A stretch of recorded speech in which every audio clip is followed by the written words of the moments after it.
xibaar yu wér te wóor ca tàng-tàng ba abonnez-vous pour ngeen di mën di jot suñuy vidéo. dal leen ak jàmm seen chaîne bi di Buzz 221 HD ci coow li nga xam ne moom moo jaar ci diggante Pape Alé Niang ak agent yu RTS yi coow loolee moo ngi gën a yokk di gën a tar ca biir RTS lu sabab lu tax ñu wax li ni mel moom mooy que ne ci semaine bi ñu génn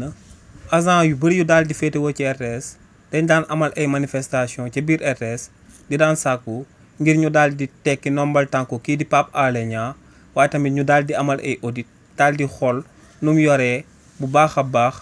direction wu RTS ndax ñoom ne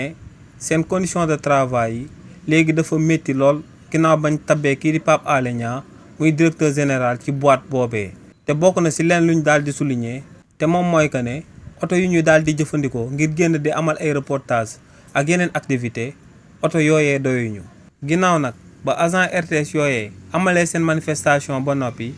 ci lundi gi kii di Pape Alé Niang daal dina jël akub ndogal daal di leen di xamal que ne ginnaaw bañ ko tabbee mu daal di nekk directeur général bu RTS ba muy ñëw foofee di jël fonction moom si wàllu boppam daa àndaale woon ci lu tolloog ñeenti oto daal di koy jagleel agent yuy liggéeyee ca RTS waaye ne sëgëm ñooñee dañuy nekk di déraper di grève ak manifester ne ñeenti oto yooyu nga xam ne moom moo ko andi woon de manière volontaire te ay partenaire am mayoon ko ne oto yooyee daal dina koy retirer jëlaat ko daal di koy yóbbu këram donc benn agent buy liggéey ci RTS dootu ko jëfandikoo li ni mel nag lu muy daal di tekki rek moom mooy que ne tension bu daal di nekk biir RTS ba tey moo ngi gën a daal di tar ndax agent yi ñoo ngi manifester di ko jëmale ci kii di Pape Alé Niang te kii di Pape Alé Niang moo ngi jël ay décision yu gën a radical di ko jëmale tamit seen jëmm.